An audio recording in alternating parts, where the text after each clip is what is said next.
19th to order, and our first order of business is public comment. So I see there's some folks in the room. If anybody wants to step up to the mic or sit up to the mic for public comment, we welcome it. We will also take public comment online, but we'll start with the room. And I'm going to try and do Jim's spiel justice because I do agree with it that we understand that public comment can sometimes be a little intimidating. I am definitely. My fault. Sorry. Go ahead. Wait, we're good now. Okay, we're good. Definitely one of those people who is a nervous public speaker. So I absolutely empathize if you're feeling some nerves and that it can be hard to do. So take your time, and we will also, it's a board practice to not respond during public comment. Just to take in the information and use it. If it's about something we're deliberating tonight, we will use it in that deliberation. But if it's about something that's not on the agenda, we save it for another day. So with that, oh, and also please state your name and where you live for the record.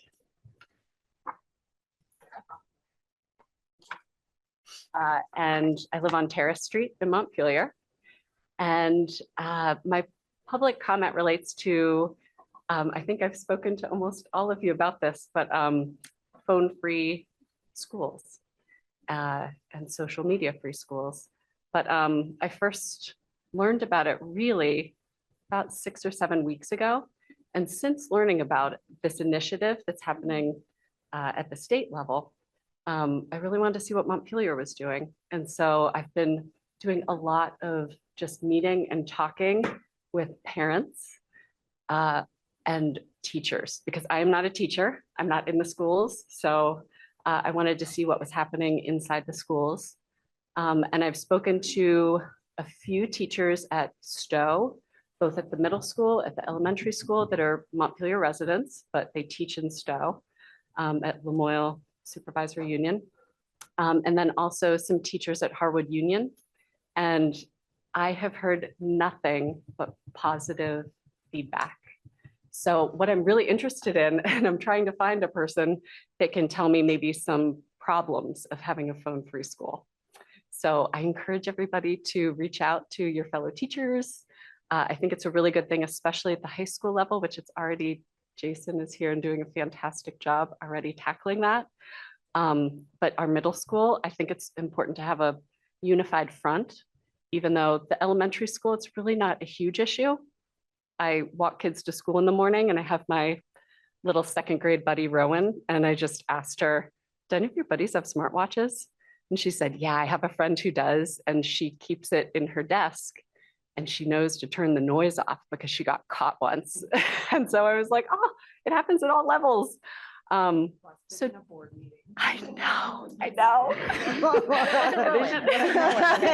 was a buddy, and an unnamed buddy. Yeah, and I won't say Rowan's last name. I figure it out. But so I just think it's something that what I have heard most is that it's a gift for our kids, but the teachers that have implemented these policies across the boards, they've said, I can't believe we didn't have this before and we don't want to go back. So I think it was really powerful, compelling stuff that I'm hearing just from the people who have already done it. So that was my public comment. I hope we can look into it, and maybe not only at the high school, but at the middle school and elementary school to have a unified front. Okay, thanks, Sarah. Aditha has her hand up online. Okay, great. So we'll go online. And oh, I'm sorry, Liza does. Sorry. Or a couple more. Looks like Liza, you're up first. Okay, thanks so much. Sorry, I don't know how to put my camera on, but I saw on your agenda today that there was an item called legislative priorities, and I really just wanted to speak briefly to what Sarah was talking about. There's like so much amazing success happening at the schools that have gone to a really phone-free, stored away for the day policy.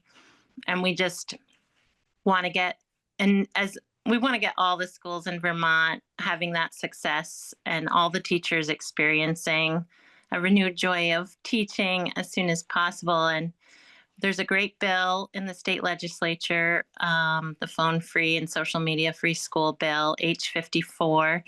And I would really strongly recommend like channeling this moment. And if you guys could make that a priority, because in the education committee, they're saying, oh, the school boards should decide this. They don't want us telling them what to do. But what we're hearing from Jason, who's put in so much time this year, is wow, it really would have made his work a lot easier if it was a piece of legislation, and it would really have your backs and all the school board members' backs around the state to help put this best practice into place. It's really clear. There's a parental anxiety issue that does need to get addressed, but those parents are definitely in the minority. All of us are finding, and we can hold their hands and really help them through that transition, and some students, but there's no data on the other side of better performance for schools. It's hands down, teens are less anxious, they're focused in school better, and just better social communities. And so I hope that this might be a legislative priority for your school board. Thank you, Liza. And then Adisa did. Oh, Adisa keeps lowering her hand. Adisa, would you like to join the public comment? Yes, I do. I just didn't know if I had to keep my hand up all the time. I was getting tired. You're a go for your public comment. Okay, well, basically, I just wanted to thank you all for your hard work. And like Liza was saying, I really appreciate if you would add this to your legislative priorities, because we're hoping to make a bill passed, and as well as having it be a school district policy. Sorry, I have a cold. School district policy. As a mother of a 10-year-old who's already getting very pumped about texting his friends, and a 16-year-old who does not imagine life without a phone inside or outside of school, I really look forward to having a school-free, a phone-free, sorry, a phone-free schools policy, and hopefully bill as well. Thank you. Thank you, Adiza. That's it. Okay. Great. Thank you, everyone, for the public comment. Next up is our consent agenda. Is there a motion to approve the consent agenda? I move we approve the consent agenda. Thank you. Is there a second? Right. Any discussion? All right. All those in favor? Any opposed? Okay, thanks. So now we're going to turn it over to the Flexible Pathways students and teacher for a brief presentation, right? Good. Excellent. So as Matt's getting ready, I'm super excited for you all to see what Matt has to present and hear from these kids. They're awesome. And the opportunities that Matt and his team have been able to create for our students in Montpelier High School is second to none. I wanted to share this presentation with my own kids' school board, but I didn't. I refrained. But I did share it with my husband, who said, I wish I could tuition my kids there because of this. So I'm super excited to show this off to the public. So I will share my screen, Matthew, after I've embarrassed you. Yeah, and thank you. My name is Matt McLean, and I really appreciate the invitation to connect tonight. And I really appreciate Cooper and Diego and Anna and Logan for creating some space to also share some of their experiences and reflections that have been experienced through some of their own flexible pathway experiences. So just want to appreciate the space that y'all have created and the experiences that you've had. And so thanks for making time to share those. I'm just going to share some information using some slides. I'm going to read a little bit because I'm not really super keen on public speaking. I'll riff a little bit, and then I'm going to turn it over to this crew behind me, and we'll just take it from there if that's okay. All right. The first slide, if you want to go back one, Libby, sorry. I just want to just spend a second here on the word curiosity. And it is a human experience to be curious, and it certainly is one that we want to foster in all of our students throughout the system, from elementary school until they graduate. And Gingold says, "Congrats, you're out of here," and the crowd goes nuts, which is going to happen for 2 of you this year.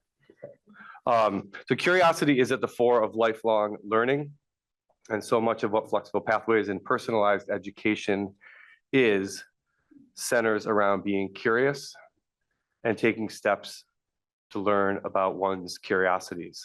Our world is tremendously big, complex, incredibly challenging, deeply beautiful, and in so many ways interconnected. And opportunities for exploration and learning are seemingly endless. Flexible pathways are one important avenue in our community that our students can express curiosity and take intentional and supported steps to learn about something of interest, develop skills and dispositions, and make informed choices about their future. But just, again, centering on curiosity as a really critical element of a lifelong learner. Again, welcome and thank you. Totally appreciate it. Y'all are going to hear some reflections from Cooper, Anna, Logan, and Diego. The next slide is this is obviously our district's vision statement, and again, just working in promotion and alignment, flexible pathways, and the opportunities that students are encouraged and supported to experience have an opportunity to help actualize aspects of this. And it is true that knowing how to be a citizen and an engaged learner does not spontaneously happen. And it is one that, as a school system, that we have an obligation and a responsibility to promote and to support. And that is a responsibility that we as a school community take very seriously. And a lot of what the flexible pathway opportunities do certainly help to promote what our vision is for our students when they graduate and throughout their experiences along the way. The next slide is just, so this is a short menu of some of the different pathways. I'm not going to go into each one, but you'll hear from Anna and Logan and Cooper and Diego. They'll use terms like PLS and CL and PL and CBL. And so community-based learning, these are kind of mini internships, for lack of a better word. There were students experience learning in partnership with a community partner.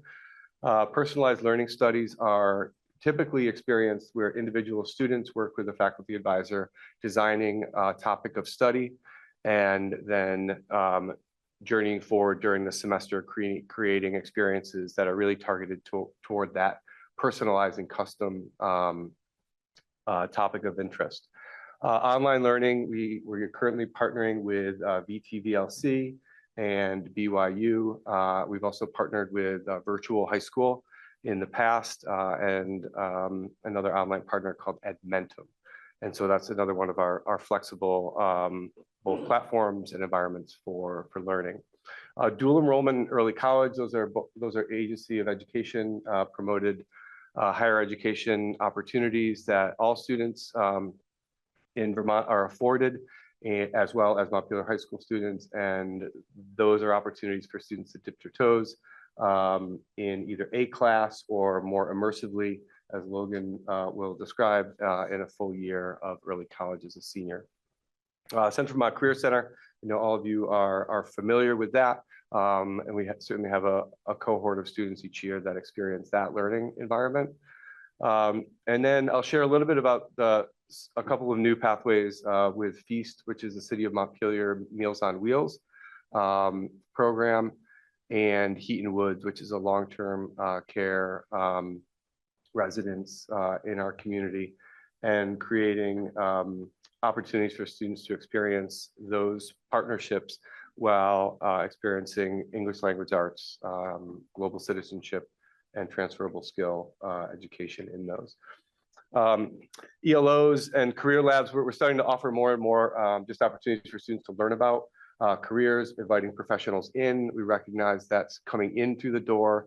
9th and 10th graders have fewer opportunities because some of the constraints that are just in place based on either age or grade, where some of the other opportunities. Just trying to get young people thinking about without having any expectation that as a 14-year-old you're creating a career pathway, but really, again, kind of promoting this idea of being curious about something that you may not have ever even thought about or known about. And then this year we have an introduction, or starting last year, Introduction to College and Careers, which is a CCV class, non-dual enrollment, where students can, it's a scaffolded experience where students have an opportunity to build the skills necessary to then find success at the higher ed level. And so we've been teaching that last year and again this year here at the high school, just create greater access. It used to be just an online opportunity for our students, and that was not an ideal platform for all students. And so we brought it in-house and have partnered with VSAC and a Gear Up grant to pay for that instructor here. And then we have a partnership with Central Vermont Adult Education for students who the high school pathway is not really as traditional and they want to experience something different. So that's kind of the menu of the different pathways. Okay, this is student participation over the last 3 years.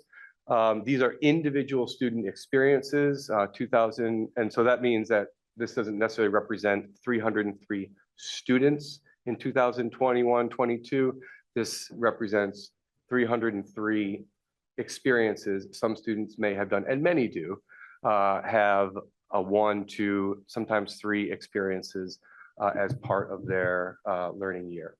So you can see that you know, our numbers are certainly they're growing each year as we add in different pathways and we seek to innovate in new ways by listening to our students' needs and our community's needs. We're really trying to be responsive to that and think about how can we add in pathways that make sense. And so those numbers just represent kind of how many just individual student experiences we're having over the past 3 years. 53% of students in 2023-24 had at least one. So that's 201 students. And that number is pretty similar for the previous 2 years. I think it's like 51% and 50%. So pretty much just half to a little over half of our students are engaged in that menu in any given year. And feeling really grateful to have the ability to welcome students into those pathways. 86% of last year's graduating class took part in at least one of our flexible pathway options and opportunities, and many engaged in multiple. But this represents that 86% of the last year's graduating class had at least one experience within the department. By offering a larger menu, we have incredibly engaging courses and a wide breadth of courses here at the high school. And that's a really awesome thing. And students who are engaged in classes here have incredible opportunities. And we also know that because our world is big, student interests are unique, their aspirations are unique.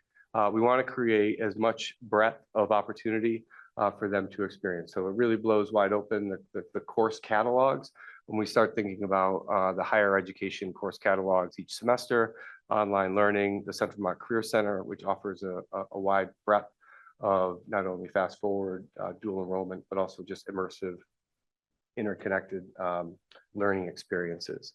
And these are just, you know, a few topics. There's hundreds of different topics that students are engaged in a variety, and these are just kind of like umbrella topics that they might be engaged in. Each year we send out a thanks to our community partners in the Bridge, in the Times-Argus. We've done it in VT Digger. This is the core of so much of what makes this work. Not every experience has a community partnership that's involved with it, and many do. And obviously you can't read it. It's kind of a little bit small. but it's more of a visual to just kind of say, like, we've got people leaning into our school and in our community and our students and saying, yes, I have something to offer and I want to share that experience with you. And I want you to share your experience with me or with us. This past year, we had 304 community partners who were involved in directly supporting our community pathways. Again, a tremendous amount of community support for these opportunities. In addition to, kind of the menu, which stays, mostly stable throughout the years, we also want to be an incubator for innovation. And again, kind of like listening to students and community needs. And these are just some of the different opportunities that have been created through different connections through the Flexible Pathways Department and faculty. I won't go into each one, but Face the Rivers class is a class that was started as a personalized learning study cohort with Vermont Rivers Conservancy and North Branch Nature Center, and has since grown and has been supported through private donations, which has allowed us to bring in community partners working in partnership with our educators to provide a robust and interconnected experience for our students, focusing on kind of holistic river ecology, civics, riparian zone, et cetera. Won't go into it. Student assistants those are students, Miriam being one who supports students in our world language department, specifically in French class. Thank you. We have 14 students working in 14 different classrooms, supporting their peers and working in partnership with teachers as a way to not only deepen their own understanding of the content, but also to support their peers in understanding the content along the way. So it's not an official part of our MTSS model, and yet it is naturally supporting and importantly supporting student learning experiences. And I won't go into the other ones, but we just the idea of just being an incubator for innovation and being able to receive and building capacity to receive opportunities and then to systematically see how we can develop those. Just alumni testimony, there's, I think, linked in the board information. There's an alumni blog, and we have one of our distinguished alumnus here tonight who will share his own experiences. But students are sharing their experiences on this blog about kind of the through line of experience that they have as students, and then how that through line carries forward into their life past here. Fact, students will leave here. And so our responsibility to them and what they do is really important. And I know that is an affirmation of something that you all are obviously deeply committed to, and it is a fact. Students will leave here. And so how do we create through lines that will support them in their next steps in life? So that was one from Joseph. This is one from Julia Char Gilbert. Yeah, and again, you can see those on the website if you want to look at those. They're pretty cool. Access to opportunity, not only general access to opportunity, but equitable access to opportunity is an area that we are really thinking about intentionally about. All right, so we have all these wonderful and important pathways. Who are our students that are accessing them, and how are they accessing them, and how well are they doing in those experiences? And so that's an important piece. In the Vermont State Board of Education, the educational quality standards that have been adopted and that will be put into effect in July 1st. Flexible Pathways is a significant part of what schools are obligated to offer students and support as part of the 9 through 12 high school experience. And so that's kind of just, again, in Act 77 from 2013, the Flexible Pathways Initiative is kind of carrying forward this commitment to these types of experiences. The next two slides, I took two different areas. One is our percentage of BIPOC students who are accessing the pathways on the left. The the top number in red, just to kind of orient you to this table, is 2021-22, 11% of our entire population were BIPOC students, 11% 22-23, and 13% this past year. So that's kind of like just like the overall student population. And then as you look from left to right in each of the different pathways, that is the percentage of students who enrolled in each of those pathways who were BIPOC. So for instance, last year, 14% of all students who were enrolled in community-based learning were BIPOC. And so we're looking at what our whole student population is in these areas, and then looking not only at all flexible pathways, but also more specifically at each pathway to kind of drill down a little bit more closely into where we may provide additional support for students to not only access, but to also find achievement in those pathways. So those numbers certainly represent kind of what we are seeing in terms of access for our BIPOC students. We know that this is an area both our BIPOC students and students who are on plans. It's an area of focus for our district, and it's an area of focus certainly for our Flexible Pathways department to really better understand and then create ways to support students in those experiences. Next slide, again, students on plans. This is a combination of both individual education plans and 504. So we do have it kind of separated out, but for this particular table, it's both. And again, you can kind of look from left to right, year to year, to see, in those particular pathways, how are students accessing those. And a couple of things, to note as we think about, like let's look at dual enrollment, for instance, as it goes from 17 to 15 to 10. So then, that obviously, creates questions for our team. Just say, why is that? And then we then engage in that conversation about what that looks like from the student experience, working with our school counseling team.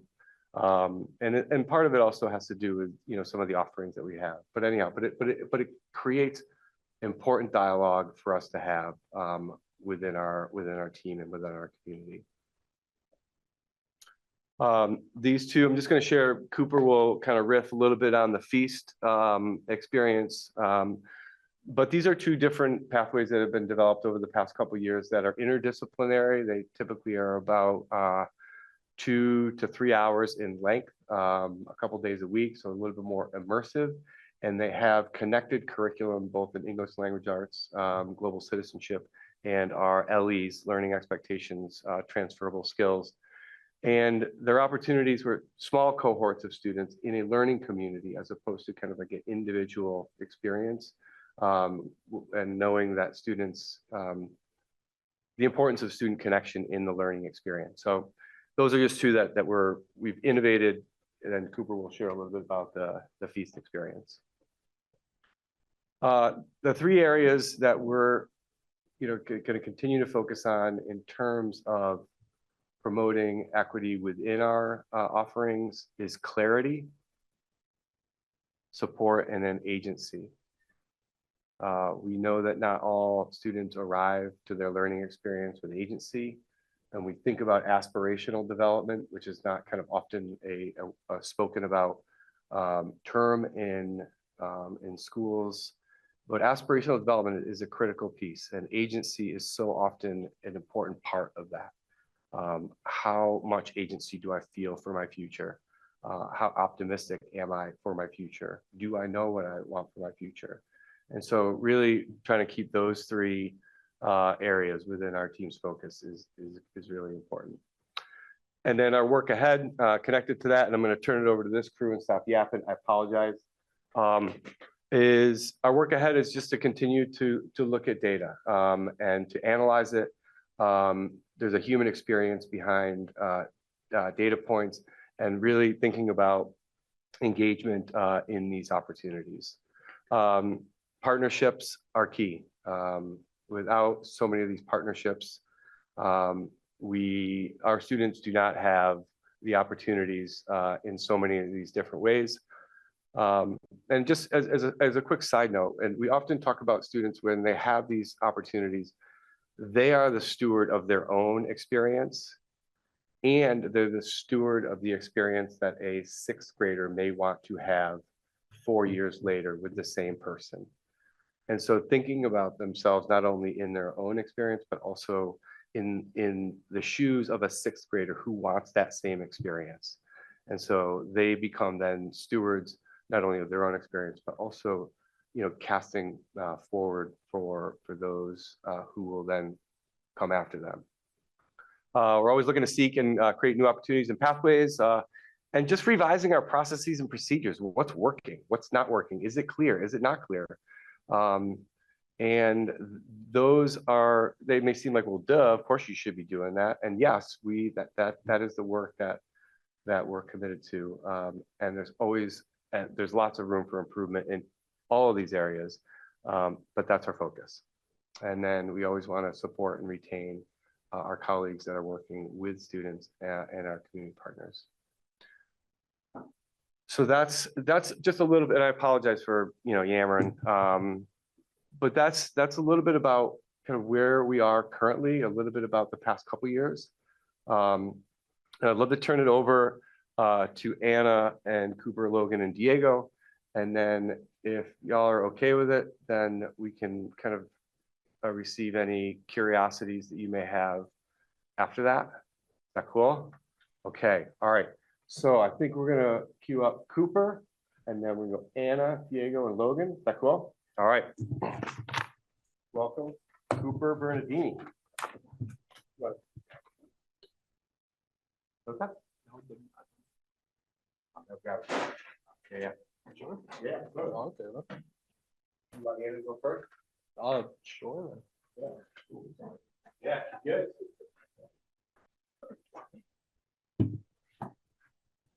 Okay, I'm Anna. I'm a senior at Montpelier. And in the past 4 years at Montpelier, I've had the opportunity to be a part of a lot of flexible pathways.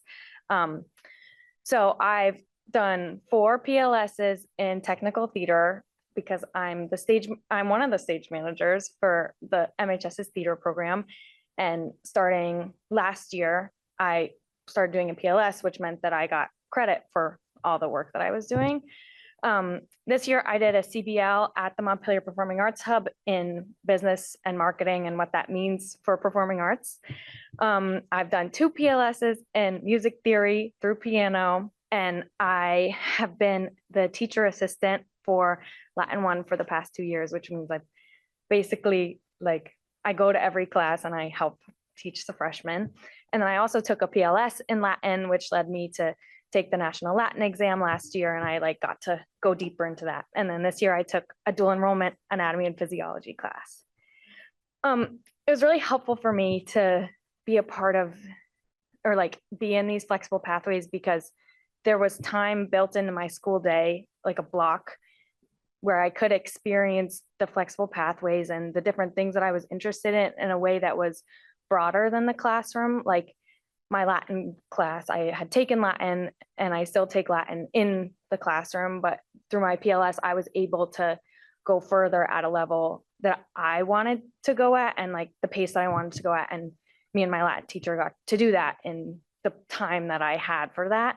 It was also really helpful for me to get credit for something that I was already doing, especially my stage management, because I don't know if any of you know, but that takes a lot of time. Being a part of theater and holding that role is a lot of time and energy spent. And it was really helpful to get credit for that, and have that be seen as something that was valuable for credit. And I think that's a really big part of what makes flexible pathways so special, is that I was getting validation from the school that there is some merit to what I was doing. I was spending a lot of time helping the Latin 1 students. I would go to Solon blocks with them and help them anyways. And then getting to have credit that goes on my transcript for that and that colleges would see that that's like a really important thing. Yeah, and it's also a block of time. Like when I did a CBL this year, there was a block in my schedule that then I had free where I could take that time to do my CBL, which is really important because when you're taking 7 other classes, you don't have very much time to do those other things. And so like getting that space and time for that is really important. Some skills and opportunities that I've been able to build up is like learning that it's really good and it's really important to be able to dig deeper into something that you're interested in. We at MHS, there's a wide variety of courses that you can take, but sometimes you need your like own time and space to dig into something at a level where maybe 15 other kids don't want to in the exact same way as you. And a big part of that is learning how to learn something, not sitting at a desk in a classroom with a teacher saying it to you. So like being put into a situation where you're learning and where you're like doing some action or something rather than just like experiencing it, you know? And I also learned about being an advocate for myself and being aware of what my needs were or what my interests were. Like if I thought something was cool or I wanted to spend more time doing it, I could. And I learned that there are ways for me to advocate for that and places and opportunities for me to do that. And also learning that I can find success through different avenues. Like if I'm interested in something, but I don't necessarily, there's like no stage management class at school, but like finding ways where people succeed in that in real life, and like that there are opportunities outside of the courses that are in our course book, you know. Also doing flexible pathways that have spanned across a couple years. Specifically my junior and senior year, I've done the Latin 1 TAing and also my technical theater PLS. I've learned that like you can get really good at something that you do, and that's often when the semester changes or when the year changes, your course ends. And having something that spans across that time has been really helpful because I've been able to dig deeper into things and then operate at a higher level in those things. Like I've learned how professional stage managers work and learned how to use programs that they use and like that kind of stuff. And with Latin, I helped the Latin teacher build a new curriculum for the Latin 1 course with a new book. And so like this time that I've been given through my PLSs has allowed me to like operate at a level that I might not have been able to outside of that. I am a person who has often like succeeded in a traditional classroom setting. Like my brain works in that way, but it's really hard for me when I have to struggle to do something. And so that has been something that my flexible pathways have taught me how to do. I'm put in a situation where it's not immediately obvious how I should operate in a setting, and I have to learn how to struggle and how to deal with that. And that isn't something that I necessarily got a ton of experience with until I started like going out to my internship and experiencing that and working in settings where I'm like, I don't know, I don't immediately have the support that I need, which is a real thing that happens in life. Yeah. And I just think that for anyone at MHS who has interests that they spend a lot of time on anyways, or they want to get more into, it's really important that the school that they go to supports those things and like that creates time and space and merit for their interests. Yeah. Okay. Thank you so much, Anna.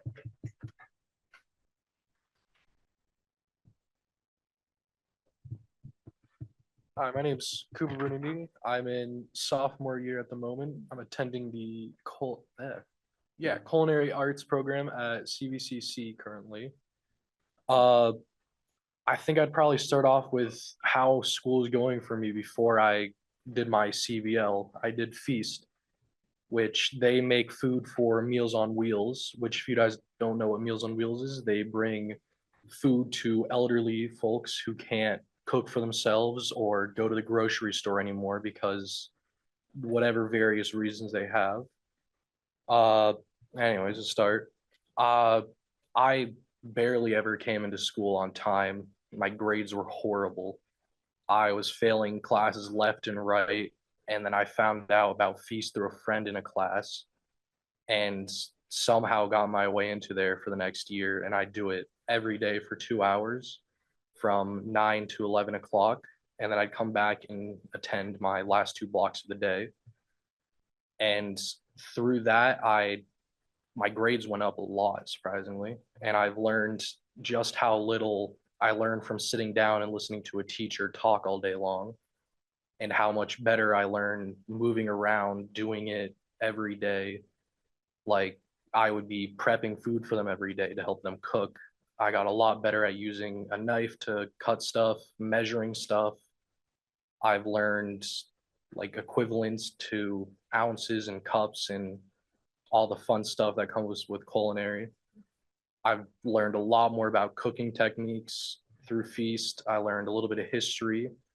I learned a little bit of teamwork and leadership because we would have elderly come in to volunteer and help with us. I also ended up getting a job through it for Circus Smirkus's summer camp for the summer. I was a prep cook slash line cook for them. Through meeting a chef that would come in on Thursdays every once in a while. And then through Feast, I learned a lot about myself, about how I learn. I discovered my career, at least I hope it is, of going into the culinary industry, which opened up the reality of actually going to college because I always thought my grades were way too bad. My attendance was horrible. I saw no reason to go. I had no clue what I wanted to do, why I do it, what I do after college. And Feast opened my eyes to exactly what I wanted to do. I ended up learning food safety. I got certified in ServSafe, which, if you don't know what that is, it's the National Food and Sanitation, I guess I'd say like health committee I would want to go with. And then Matt actually pushed me towards the career center, seeing how much I liked doing Feast, which happily I got into the culinary arts and has 100% showed me everything I was beginning to think is true. I very much like culinary. My grades have skyrocketed now. I'm not failing a single class, I think, actually, at the moment. I get up and actually want to come to school. I am there every time, on time for once. And I think it's genuinely the happiest I've been for school so far. And it hasn't even felt like it's been half a school year. It's felt like probably 3 months to me. Like we were just discussing it a couple of weeks ago, how semester 2 was just about to start in Montpelier. And we were all surprised. We all thought it felt completely different from normal school and sitting in it. And I think that's just genuinely why CVLs are a great thing to do, or flexible pathways, because they open up someone's eyes to exactly what you would want in life, what your career could be like, so you experience it in high school. So, you'd actually like it in the first place. And it definitely opens your eyes to your future. And in my opinion, it made me a lot happier to come to school. Made me actually want to get up in the morning, get to school on time, and learn something instead of coming to school and sitting in class and practicing problems or writing an essay instead. I think that's all I have to say. Yeah. Thanks so much, Cooper. Thank you for having me. I hope you all have a wonderful night. Diego, you up next?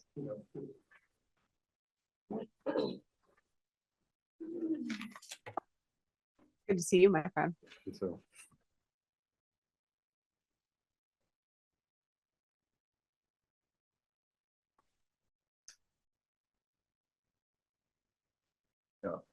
I'm Diego. I graduated last year from MHS and I'm excited to talk about PLS and CVL.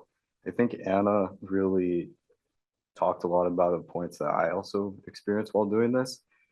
So I think like when I was a freshman, I did fully virtual school, and that was because of COVID, and my parents decided that they didn't feel comfortable with me going into school in person. And I think that year was really hard for like many different reasons. And when I finally went to my sophomore year and I had meetings with Amanda, who's the counselor, she had always asked me like where my career was looking for and what I wanted to do if I had college lined up or what my thoughts were about going. And I kind of always didn't know what to tell her at all because I felt like I just had way too many interests and kind of my whole life, my understanding of like the progression of like being a young kid to an adult was very much like you have to stay in one specific area and that's how there's no other way to do it. So like in my head, I didn't even perceive a reality where that I was able to have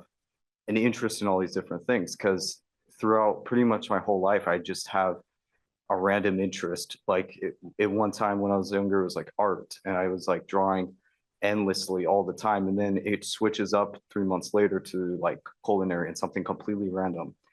And so as I was getting older, I still had that same part of my character. And I think there was a lot of pressure for me, especially when I graduated and leading up to it, because I think also for a lot of, I still talk to people who are juniors today who are still super anxious and worried about after they graduate.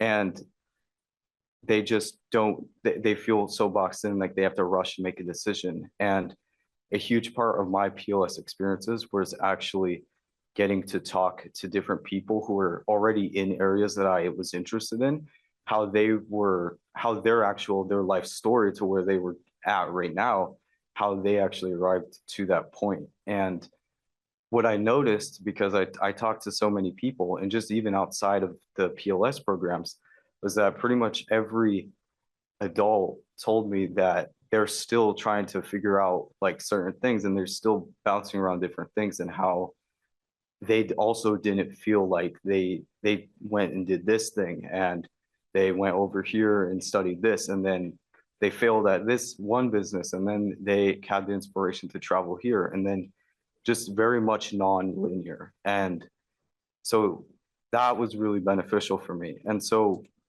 the CVLs and PLSs I did here, I had one in entrepreneurship and which was selling my great grandmother's tamales, which is a Mexican food.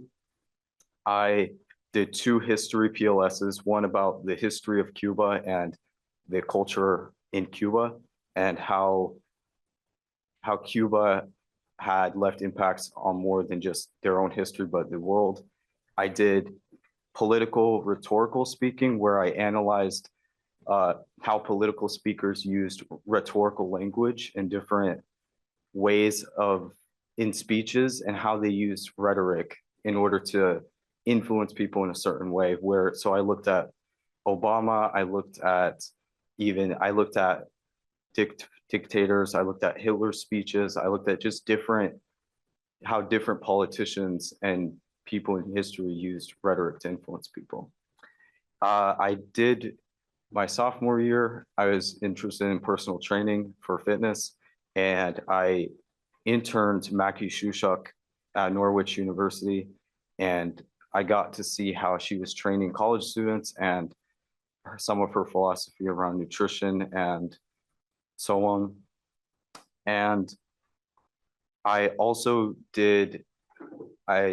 with Amanda Lucia Garces, who works at the government in I think it's the Human Justice Coalition. And I got to go to her around every week and see the work she's doing. And I got to ask her questions and get to see how she was trying to help support people, not just who were part of BIPOC, but also LGBTQ community and multiple areas. And through her, I was able to present at the Roland conference to a group of teachers and young students about the power of stories and how stories really can impact everyone. And that was more specifically relating to people from different cultures. And I did that with someone else, and she taught about the Armenian genocide.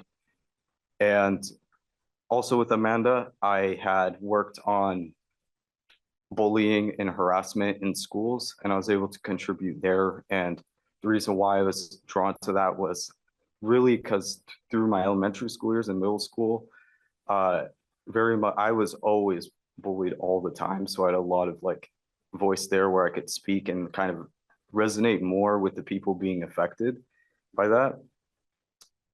And I also did a PLS with a musician from Colombia. His name was Daniel, and he taught me some very basic understanding of guitar, and he taught me a specific style from Andalusia, which has Spanish and Arabic influence. And so I got to learn a lot from him. I also did a lot of, like I already mentioned, talking with multiple people. I visited a Buddhist named Kenzin who lived in his own place and close to Montpelier, and I got to talk to him a lot about his own path and how he was, he was really interesting to talk to. I spoke to 2 different life coaches about their work and how they were helping people.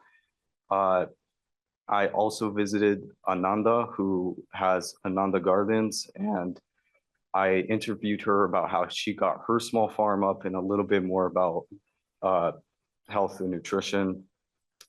I visited it's not a mosque, but in Burlington, there's the Islamic Center where I was able to tour there, and I talked with, I'm not remembering his name, but I got to talk to him about Islam and his own path. And yeah, I also got to teach Cuban history to 3 different classes. And I also got to teach in English seminar. I got to teach about cultural songs and their significance in the modern day towards younger people. And yeah, that was, oh wait, one more that I did this was the last one I did with English and like writing. I wanted to write my own novel in the form of a memoir. And I did that through the PLS, and I really wanted to like compose that as a way to, because I was always liked to write, but I also did it because I wanted to understand my own childhood a lot better and understand kind of what influenced me growing up as a way to understand myself more and just to do that. So I spent a lot of time doing that. And yeah, so the skills that I really got from all of those was, first of all was able to like have that old paradigm where I saw I needed to do one thing and I couldn't spread anywhere. That went away, and I was able to see like there's so much I can do, and it's okay for me to have and bounce around with all these different interests. And that really helped me. And on top of that, it really helped me to be able to, kind of like what Anna was saying, things that I was already interested in, I could get credit for it by the school, and then I could show others and teach others about why it was related, why it mattered, and how, why it was important. Specifically going to when I did the tamales, which I think was probably it was one of the hardest things I had done. And I did that all because I wanted to feel what it was like to run my own business. And I spent my weekends, I spent at least 15 hours full Saturday and Sunday just dedicating towards trying to like fulfill all the orders I had for different teachers. And then outside of even teachers, there's people, friends and people in the community who were putting in orders. And so it was really like, I had to like wear multiple hats. I had to learn how to like sort of market it, how to sell it, how to manage my time, how to get schoolwork done while also being able to run all of that. And at one point, I was hearing stories from peers about, you know, they were working as cashiers, and they were saying how they were taking home like $500, $400. And I was like, I'm not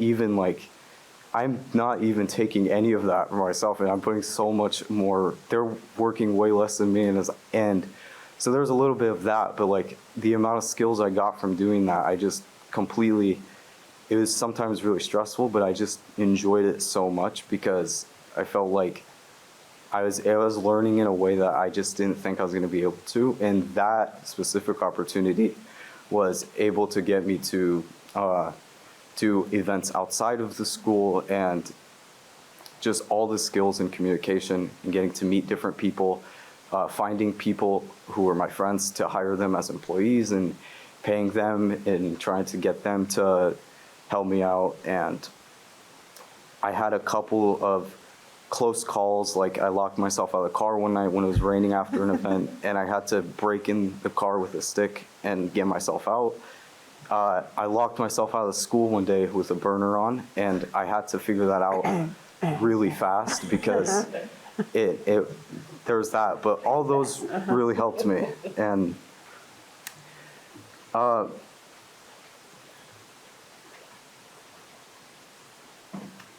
yeah, I think really just the PLSs and CBLs were extremely important for other people and me, because I really think that they give you the capacity to assume your own, like be your own teacher and student at the same time.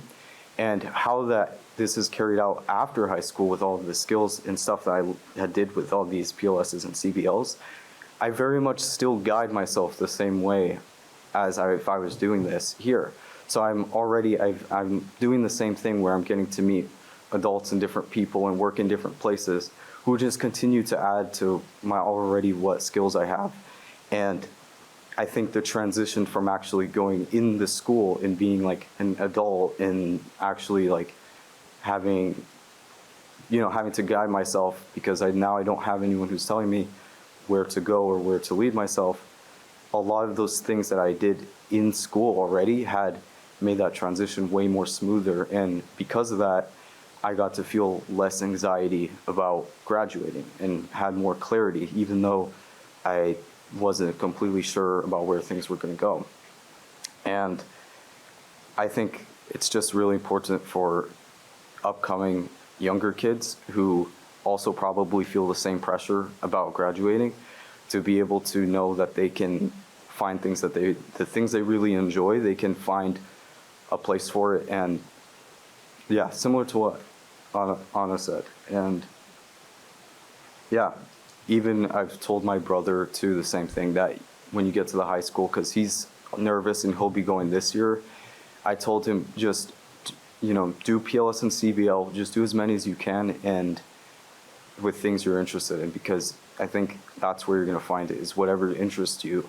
You get to see how real world people are making that their life and how they're able to prosper off doing that. And yeah, I think that's it. Yeah. Thanks, Diego. Logan Kimball, finish us out. Notice Christina's here because Logan is Christina's son. Oh, Hello, my name is Logan Kimball. So I just wanted to start off with my definition of flexible pathways. So to me, flexible pathways is the idea that we kind of forge our own future as learners. We get to explore and kind of experience these new things that when you first get to school, you're not sure if you have the ability to do this. So I'm graduating this year, but my flexible pathways journey started years ago. I'd say it started in 7th grade. I learned as a child pretty well how to advocate for my own education. And so in 7th grade, I went to the small school of Twinfield, and there I was given the opportunity to attend Algebra 1 as a 7th grader. At that school, that was just the hallway next door. But so that went amazing. It was this opportunity to push my education past what the standard is. And so then when I got to 8th grade, I had this drive for opportunities. I kind of wanted to push my learning as far as I could and explore the things I want to explore. And so I entered this program that's called the Lottery, where I applied there and I ended up being able to go to Montpelier as a high schooler without paying tuition, even though I don't live in the town. So that was amazing. And I saw this school and I knew there's opportunities here that I wouldn't have if I stayed at this smaller school. So that was kind of where I really got into flexible pathways. And so my freshman year, I wanted a challenge. And so I talked to the flexible pathways department and I landed on an online course. And so as a freshman, I took AP microeconomics. It did go really well. It was a new environment. Online learning was something I had never done before, but it really taught me how to advocate for myself and keep myself accountable. Because in an online course, you don't have a teacher there telling you what to do, what assignments to do, like how to do it. It's very much what ability do you have to teach yourself and use the resources you have to learn this material. And so then my sophomore year, I kind of continued with this online learning thing. I signed up for psychology and then also a physics course. And then I also took a PLS. I was in the debate club my sophomore year, and I really wanted to learn how to be an effective arguer, how to talk in a way that kind of convinces people or proves a point to people. And so my PLS kind of went into that, like how to be an effective arguer, how to be concise in the information you're providing and use it in a way that supports whatever you're trying to say. My sophomore year, I think that was it for sophomore year. And then going into my junior year, I signed up for a CBL. So that is just community-based learning. And through that, I got connected to this local automotive shop called Utton's Automotive. It's right on River Street. A lot of you probably know it. And that internship lasted a few months. But from that internship, I also gained a job there. And I currently work there now. I'll have been there for a year by June or July. In my junior year, I also took AP psychology and then AP US government. So then last May, I also took 2 additional AP exams past what was offered at this school, which was just an amazing opportunity to boost my learning in a way that I didn't really have access to because those aren't courses that we offer here. I also took 2 dual enrollment courses. So I took physics and pre-calculus through the dual enrollment program. I took those at CCV. They were fully online, which meant it was, again, pretty self-directed. It was definitely testing, but it taught me really what college would look like and how I can keep myself accountable in a space like that. And then another part of my CBL that year was this program called Beta Labs, which was this amazing opportunity to go to Beta Technologies up in Williston, South Burlington, that area, and learn what it's like to be an engineer.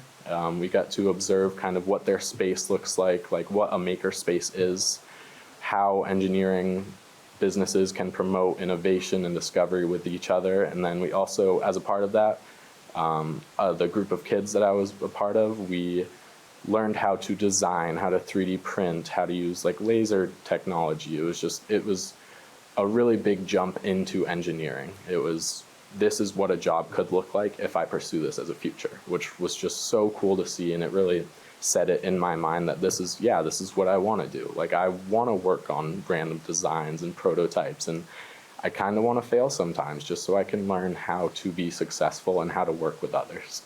And then through that program, I also ended up presenting at the State House for Beta Labs just to talk about what I did there, what flexible pathways meant to me and the impact it had on me. And then this year, I am doing early college at Vermont Tech or Vermont State University. My courses are fully online just because I also work full-time. So I just do my courses kind of in my free time. It's a college level workload, but it's definitely a lot more I have a lot more space for me to work on it because it's just whenever I have the time. It's not like you're in class right now, you have to do this assignment right now. It's just very self-directed again. So yeah, I think flexible pathways has just really allowed me to push the boundaries of my education past the standard classroom. It's like definitely provided me with skills that I wouldn't have gained, like being self-directed, understanding how to keep yourself accountable and how to prepare your own future. I think that's a big part of what I've learned through flexible pathways. There's definitely been a really great support system through the program. I mean, Matt here has been just amazing. He is always there for you. I had the teacher before, Steph Delina, she really helped me out through that. It's really nice knowing that you have that support system there and that they want what's best for you. They want you to explore and learn what you like and how you like to learn. And I just think that was really cool. And Oh, Logan, yeah. where will you be attending school next year? Oh, Just out of curiosity. I will be attending Yale next year. So I think flexible pathways Congratulations. definitely helped a lot with that because it pushed my education far past the standard classroom. And I think that really helped me stand out as a learner. Yeah. Thank you. Thank you. Thanks for sharing.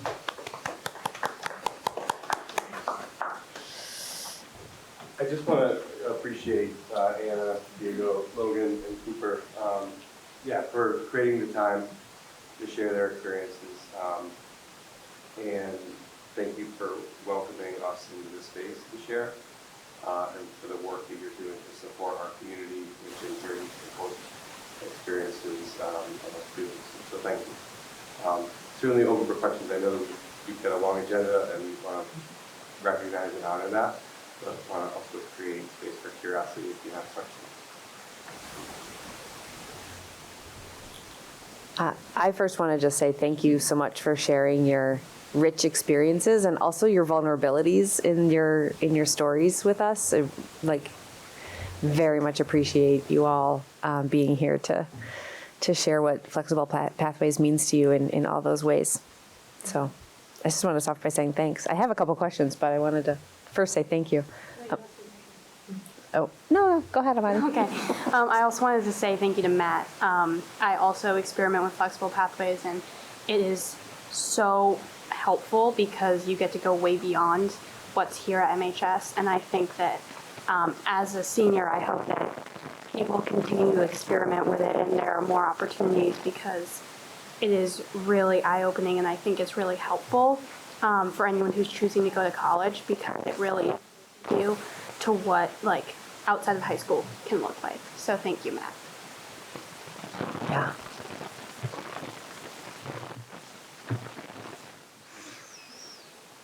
I'm curious to know, we heard Cooper's career ideas or aspirations. I'm curious to know if other folks have figured that out yet, or the answer does not have to be yes, but I'm curious. If you do speak, sorry, no one will hear you. Yeah, come over That's to the true. We do need you at the mic. It's Logan again. I really want to go into aerospace engineering. At Yale, you start off undeclared, but eventually I should go into mechanical engineering because they don't have an aerospace program. But through that, I really just hope to pursue internships and stuff and get into that field as much as I can and get that exposure so one day I can get a job in either a private sector like Blue Origin or SpaceX or even NASA or something like that. I think it's such an interesting field. So, yeah. Cool.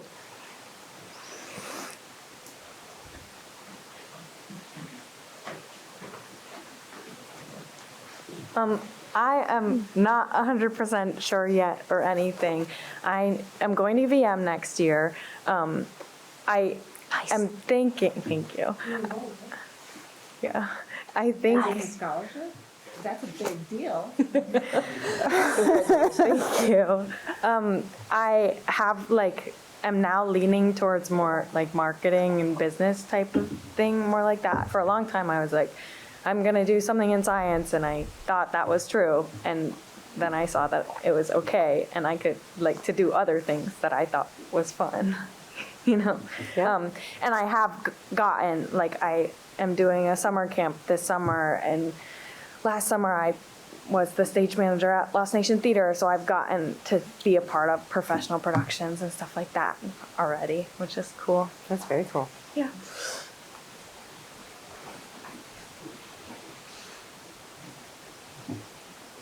Yeah, I think I'm a little bit similar to Anna, where I don't have specific career that I'm going towards, but I do have I have goals of things that I do know that for the future and that I sort of building up to.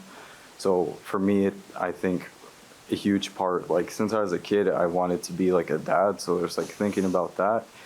And I think I've been doing a lot of what really I think speaks to me a lot is agriculture. So I think there's a high chance that I'm probably going to go way more into agriculture. In Roxbury, there's a greenhouse, and I've been communing with the owner over there, and she's been really helpful. So she's probably going to want me to help a lot with her business that's going on in Roxbury.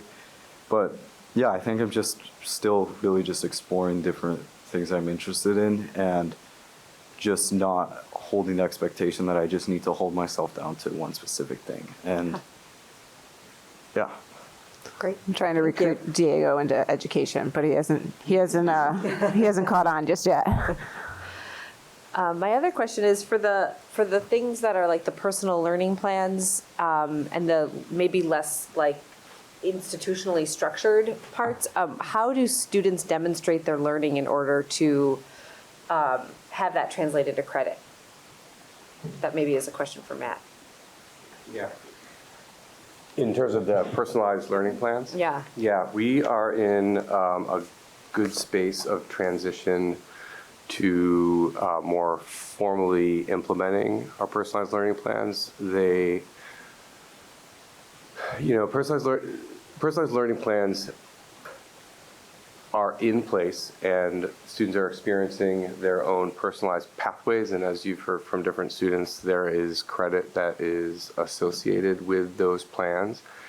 And it's our work right now to more formally and intentionally put together kind of a package personalized learning plan where students can have a kind of a placeholder where they can share these experiences that they have, not just flexible pathways, but their holistic experiences, co-curricular, athletics, theater, academic, just a holistic experience. And so we had a team that visited St. Johnsbury and looked at their academy's kind of end of the semester exhibitions, and are continually needing to think about our own design and what makes sense for our own community. And so while there's not a PLP that gives students credit, the work to more formalize that process and those platforms is well underway.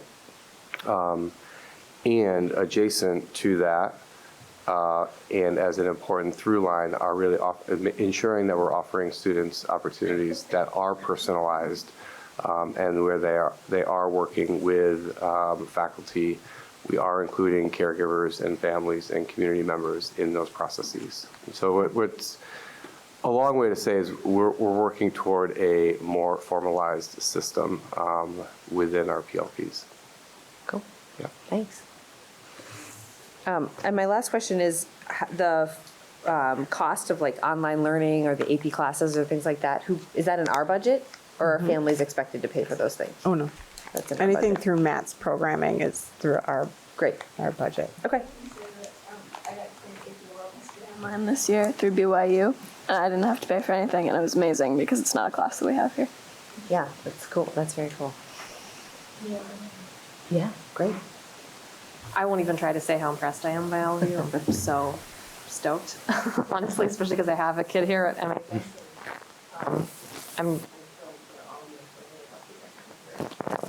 Thank you. I just wondered, logistically, how do students carve out their schedule in a way that they can accommodate this? Like Cooper, I know CVCC, you got to travel, you have to travel there. You probably have to get yourself there. Or I'm not sure how that works. And then is that creating a tension with all of the required classes? Because we still have all the sort of required high school courses. So is it a challenge to fit this into the regular school day? Are people limited by transportation or access or time because they're competing for lots of different courses and things that they have to take? I was just curious about logistically how that works. Yeah, that's Well, just to speak to kind of directly to Cooper, your experience, and do you want to speak directly to it, or? Okay. Yeah. So for students that are at the Career Center, so their graduation requirements and kind of the alignment of different proficiency credits towards graduation are all kind of embedded within their program. And most programs have the same proficiency credits that are experienced and then transcripted. Some programs have like a health that might be additionally as part of their program. So students that are at the Career Center don't necessarily need to come back and take classes. Many do. We offer driver's education here. We've specifically put driver's education in a 4th block class because that is the time that's accessible for our students at the Career Center to take driver's education and not pay for it privately. So those types of logistics are really important, and we're thinking about those sorts of processes within scheduling so that students are afforded an opportunity to take classes that their peers are, especially classes like driver's education that have certainly a good deal of privilege that can be attached to it, and wanting to make sure that those opportunities are available for students. And so they used to be in the morning, now there's one in the morning and one in the afternoon. The school district also has invested in, there's 4 different vans, 3 of them are housed here on the campus. And as part of the Flexible Pathways faculty team, we will ensure that we get students to where they need to get to. So they don't need their own transportation. We certainly ask if they have that and if they're available to use a vehicle. And we have different forms certainly that we ask students and caregivers to look at and sign off on if they are using their personal transportation and what the insurance pieces are. But we definitely, and again, clarity, support, agency. We want students to feel agency and not have those barriers. And so what is the support systems that are in place? Vehicles. And having the faculty and staff to have time to drive a student to their respective community location if it does require that sort of logistical resource. So that those are like investments that the district has made. And then scheduling it's a tricky thing, but it's something that is a real custom conversation with students and their school counselors around this is what I really want. I think you've heard that it can be done, and it is done. But it does require students, and you heard self-advocacy, and you also heard, Diego, I appreciate you sharing that your school counselor, Amanda, was kind of pushing you to think about what it is that you want to do, and then to have the conversation, how can we make that happen so that you can take your classes here that you want to take, and then if you want to have experiences that are complementary or adjacent to or integrated, we will create a scheduling matrix within PowerSchool. We run iterations of different scheduling setups, trying to create the least number of scheduling conflicts so students can take their classes here and have opportunities to move off campus or to experience learning in a different environment. Seems like a massive amount of logistical coordination, so it's appreciated. Yeah. But there's like a PLS and a pretty student Job it is to. Could be. That's a good point. Totally. That's a very good point. Yes, that is true. Any other comments or questions? Rhett, welcome. Hello, Rhett. All right. Well, thanks again. You all are awesome. Yeah, thank you. Really awesome. Thank you for sharing your stories with us. Yeah, thanks so much for having us tonight. And again, thank you. Yeah, really appreciate it. Thank you. Yeah, thank you.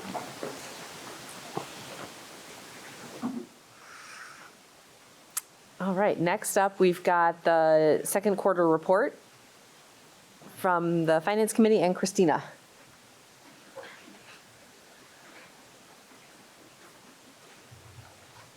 So you just go over that's okay. The highlights for you.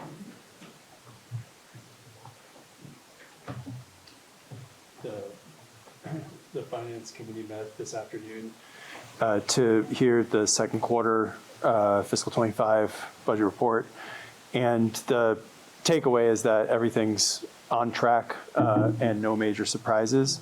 Highlights on the revenue side include the fact that all insurance claims from the flooding last year have been received, except I guess a couple tiny, smaller, modest ones, I think was do I have that right?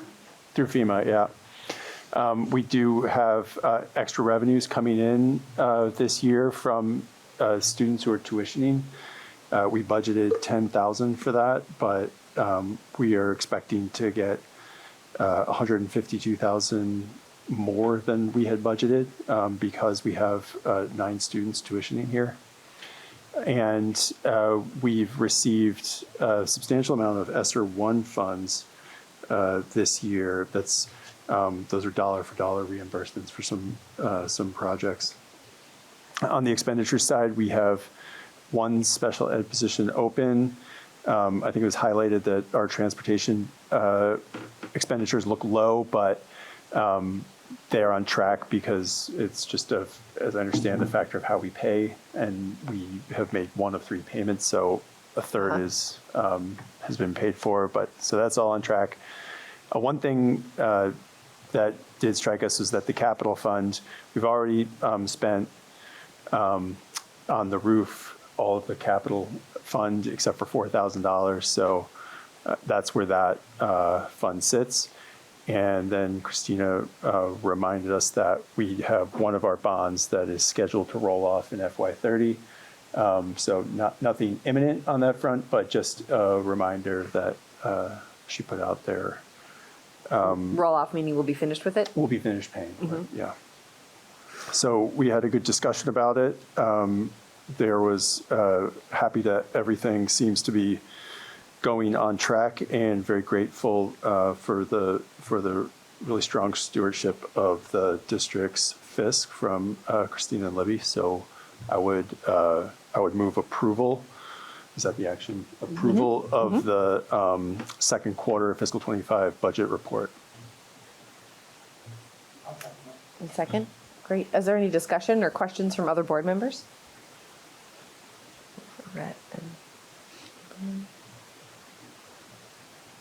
Okay, all those in favor? Aye. Any opposed? Okay, thank you. Thanks, Christina. Thank you. Thanks, committee. Can I ask a question about that? I'm sorry, I was slow to the mute button. Oh, that's okay, sure. With the $152,000 of unexpected tuitioning, do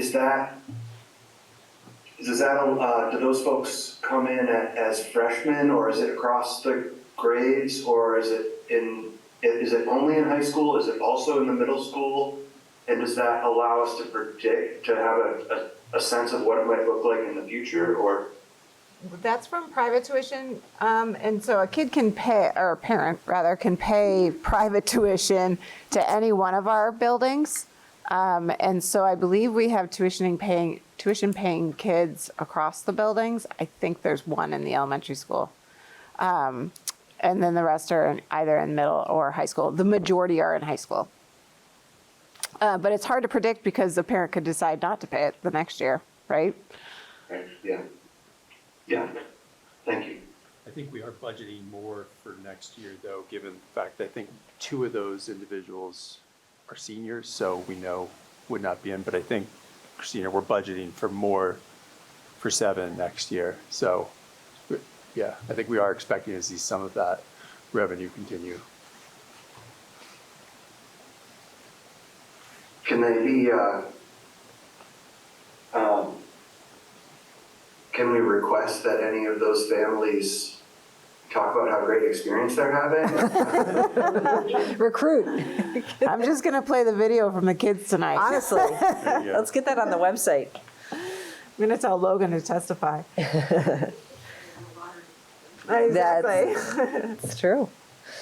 All right, great.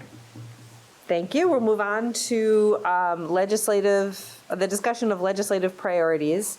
So the idea here is whether or not we as a board want to take on any, not take on, but maybe advocate for a certain position around any of the issues that the legislature is facing having to do with education. So And of course, this doesn't have to be the end all be all conversation, but if there are ones that we would like to take a position on, then we can speak with one voice as a board on those issues. So we thought we'd start with just getting a list of what we know is out there. And then if board members want to say, oh yeah, I'd like to discuss taking a position on such and such issue, then we can have that discussion tonight. So I'll start with what I know, which is the reconfiguration of what education delivery looks like and governance, I guess, in the state. And what I'm talking about there is the governor's proposal for essentially consolidation of districts. And wrapped into that is also, I believe, class sizes. I don't know all of the details, although I've been trying to keep up with it. But that's one topic that we could take on. There's also separate but certainly related is the proposal to shift how education is funded in the state, which is another one where we could take a position. And then there's the issue of phone-free schools. So those are the three that I know of. Before we get into discussing any of those three, let's see if there's any others that board members or Libby that we should be thinking about. Jill? I have the same as you, and then also there's not a bill or anything about changing how career and technical education is funded. I think it's sort of part of that larger education funding conversation, Okay. but there is like a separate specific topic about CTE because the way it's funded now, it pulls money from a school district. So it makes it sort of a competitive, for lack of a better word. So there's nothing really to react to too much at this point. There was a big report that was done a couple years ago, but there was testimony this week on it, so that was fresh in my mind. Okay, yeah, great, thanks. Pretty big items. That's all. The maybe phone, I'll weigh in on that one. Before we get to that, are there any other ones? Oh, They other are ones. big. Are there any others to add to the list? I know in the past, the legislature's certainly taken on PCBs, but I've heard that there's just not action on it this year, or should we consider? The only Yeah. action I would think that they would take would be to lessen the testing requirements. Oh, okay.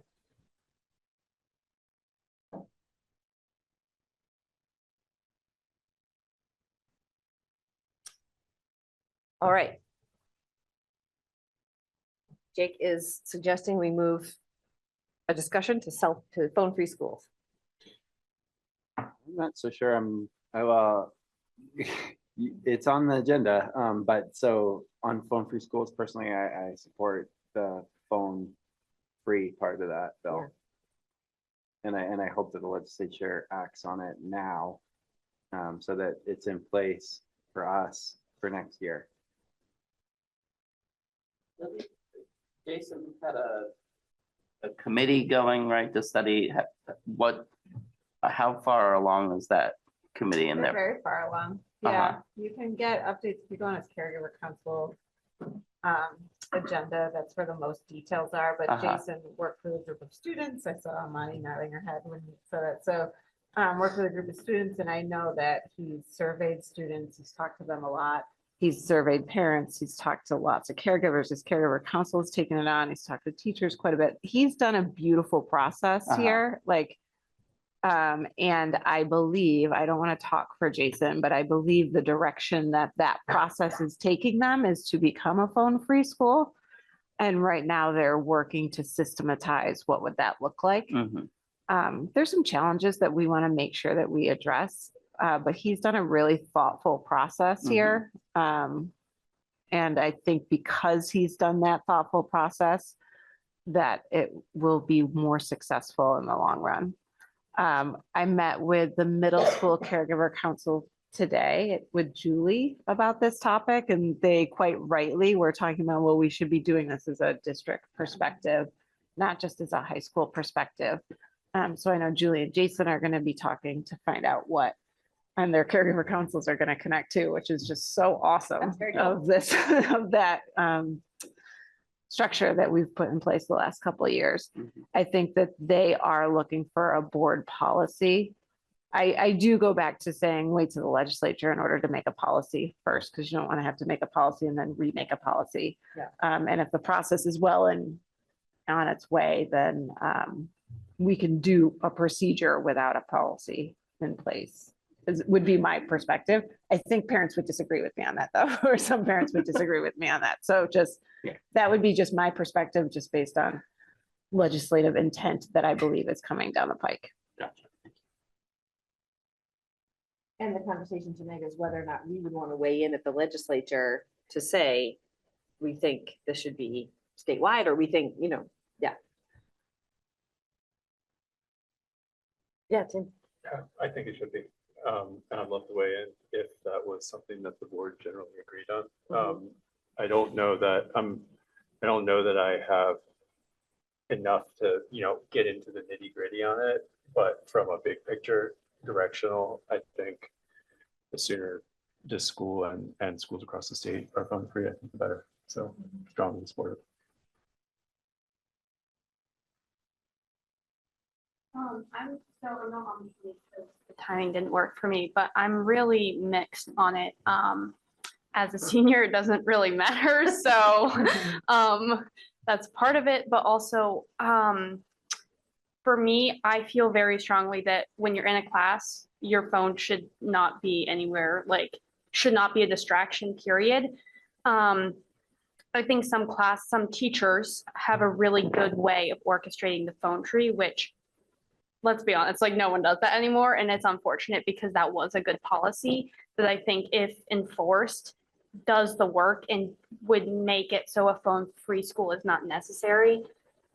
Personally, I think that the best way to have a partially phone-free school is for students to understand that during class, your phone goes in the phone tree, you get it at the end of every class, you have 5 minutes in the halls to look at it if you need to, and then you're off to your next class. I just think that as you progress in school, you have theoretically more free blocks where you can be in the library, where you can be somewhere else. And I don't know enough about what would happen as a senior with a phone-free school where it's locked up or in the office or wherever it is, how that works if you're coming and going.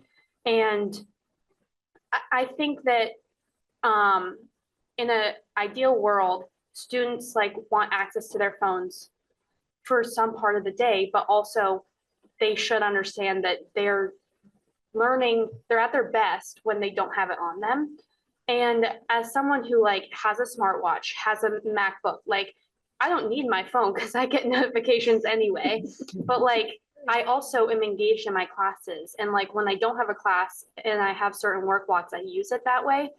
And I really wish that students could really follow the phone tree or the policy, because I think it's better for them.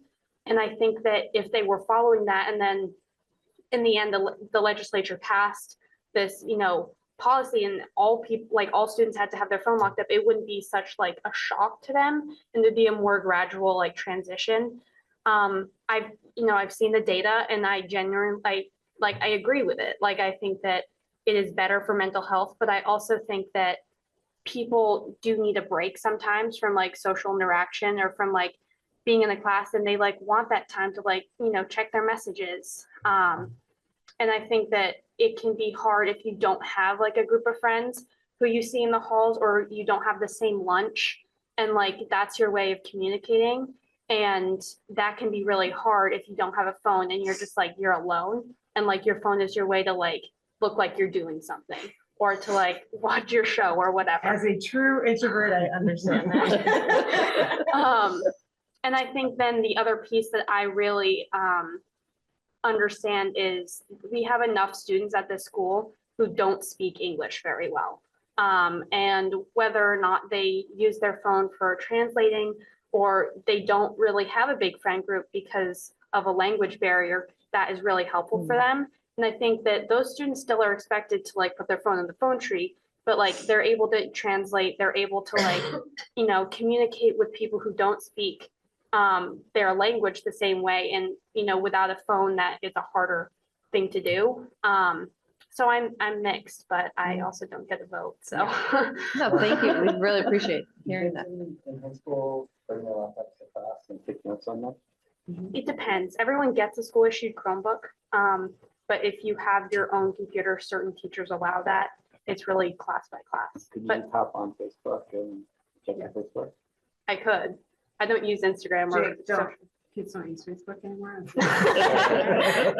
gonna say phone tree, that was a different thing when I was in high What's it school. called? Yeah, right, Snapchat. Snap. no. With our school accounts, our internet use on the school accounts, if you're in your school Google account, stuff Yeah, is on your restricted. Chromebook or Yeah. any device. On any device on that account. On the if- Wi-Fi even. Yeah. You're very limited on this MRPS Wi-Fi. On your personal account, if you're using a different email, you can access other stuff. But most of the reason that people use other computers is that, as grateful as I am truly for being provided a computer, they're, if you have access to something else, you're probably gonna use something else. But yeah, people don't, I mean, there are exceptions, but people are pretty restricted from using other stuff on their computers. We also have GoGuardian, so we know what you're using. on your Yeah, my computers. teachers have been known to like watch what I'm doing on my computer. Yeah, my seventh grader got busted that way. I think that actually is one of the big points that I've learned from this group. So Liza and Adisa and Sarah spoke about this, and we got invited, and a bunch of us went to a presentation they had on the 10th about this particular sort of movement, for lack of a better word. And I hadn't really been paying a lot of attention to the topic, but it's pretty mind-blowing, actually, the impact it has. And selfishly, I went to work the next day and realized how distracting having my phone at work and having work communications happening in multiple places was for my concentration. The other panelists included like a local physician, a local therapist, a guidance counselor for MRPS, and a teacher at Harwood who now they have the phone-free rule. And it was pretty compelling. And I think one of the most important things that I took from it as well, from a school board, like what our role might be, is we are putting teachers in the position of having to police something. And so there are teachers and there are students and there are like strategies for the phone tree in a particular classroom, but it requires like 100% cooperation or it sort of starts to break down. And I still, I think about when there was the scare here last year or the year before, and our teachers had to go on lockdown. And those are things that our teachers are taking on behalf of protecting our children. And so now on top of it, the Harwood teacher was explaining he feels like he is literally less distracted as a teacher because he's not having to constantly monitor for people looking down, people looking at things. So plus, and I'm not a scientist, but the anxiety and mental health challenges that this presents, like, was very stark from the physician about literally like adolescent antidepressant needs going up. And I realized we came out of a pandemic as well. So I'm very, very convinced. And I think that the folks who hosted this conversation, I really kind of opened my eyes. And then lastly, we drove to Boston last week. And so we drove through New Hampshire, and we drove into Massachusetts. And each time you cross into a state line, there's a sign that says handheld devices is a hands-free state. Handheld devices banned statewide. And that's because we figured out when driving, because we figured out pretty quickly that that was really bad. So I think it's just taken longer for us to see that we have to like claw this back a bit, but the end result will be we can concentrate. There's plenty of time outside of school to look on your phone and use your phone, but it's impacting mental health, it's impacting concentration. And I think it's just another thing that's sort of unfair for teachers to be expected to police all day, every day. The last thing I'll say is just there were a lot of parents of elementary school students there. So as Sarah pointed out earlier, like this can't be something that's just done at the high school. So you go to the middle school and you have one set of rules, and then you come up to the high school and the rules are different. I really think it does have to be like district-wide, a reasonable policy that is shared and established and communicated so that parents aren't confused about what it is, students know, and teachers and administrators aren't trying to navigate parental wishes on an individual basis with trying to teach. So I was pretty convinced. Thank you. Yeah, I was also begrudgingly convinced. I talked to a lot of people about this. I thought maybe the board would want to hear what the students had to say on this because I at least was super interested in what my friends thought about this. And we actually talk about this a lot, my friends and I. I just find like I adore science and data, and I just find the data really clear. Like any amount of like, oh, but like I want to be able to talk to my friends in class. I mean, like between classes, sorry, or like text my friends to like figure out who's driving us to practice. It's just, to me, like it doesn't outweigh how clear it is that this helps people. And I also just like, I've been at the school for 3 years, and every year I've watched teachers have to kind of like bargain and fight with a little and like cajole their students into putting the phones into the phone tree or in their bags. And being an upperclassman classes, a lot of my teachers are like, oh, it's fine, you can just keep it in your bags, you know, you're like almost adults. And people sort of do that, but I just think that it's a lot more work to make for the teachers, and it's not productive for anybody. And so my one hang up on it is having gone through the lockdown as a freshman. Like as dark as I know it is to think about, like I would want to be able to talk to people in that situation, but I think that that's sort of a risk that you run with that, because that is a really rare and improbable event. And on the day-to-day, this seems like everywhere it's been implemented, it has really helped people. So I support the board advocating for this legislature. Oh, and that one point you just made there, Mary, because one thing we heard at that session that I thought was a compelling thing on that sort of dark risk kind of idea was the status quo presents a risk because, you know, our teachers are trained to be able to lead students in that.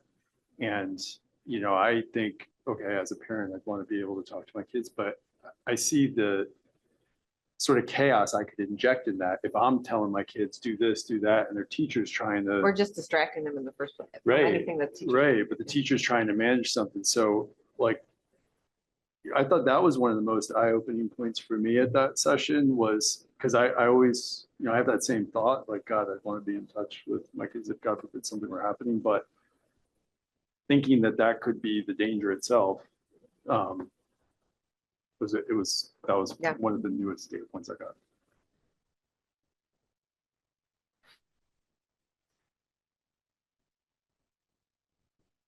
So the bill itself, so if we're talking about us as a board, I don't know, writing a letter, let's just say, that is in support of the bill itself covers both cell phones, phone-free schools, and I read it today, and I believe it instructs districts to have a policy on the books, I think. And it also addresses social media use by schools, and that part of the bill, I don't feel quite as in favor of, because as I read it, it would require that the district not allow students to form like the sports teams have Instagram accounts and Mask Theater has an Instagram account. These are just a couple of examples, and those seem like really healthy uses of social media. And I don't think social media is going away. It certainly evolves. Like Facebook is no longer obviously cool. Not cool, Not Jake, cool. not cool. Not cool. But if we can, it feels like we would be eliminating an opportunity for students to be engaged in social media in a healthy way, which feels like then it's like a limitation of preparing them for, you know, real life, basically. So The same argument be made for a cell phone now? going away either. They're not going away. And I think I'm more compelled about being phone free during the school day because of I understand it to be a real distraction to learning. So I do wish that we could have more of a like as Amani was saying, a little bit more of a balanced approach where students are learning how to use the phone in a way that doesn't distract them, but that's not our reality right now. I just playing devil's advocate. I understand. No, I appreciate it. And I've thought about that. But because it feels like the cell phones themselves are a distraction and a barrier to learning and a barrier to the social interactions that are happening in schools. One part that was super compelling to me was hearing about how cafeterias where there are not in phone-free schools are much more vibrant places than they used to be. I haven't set foot in MHS's cafeteria, so I don't know. Maybe it is actually already vibrant.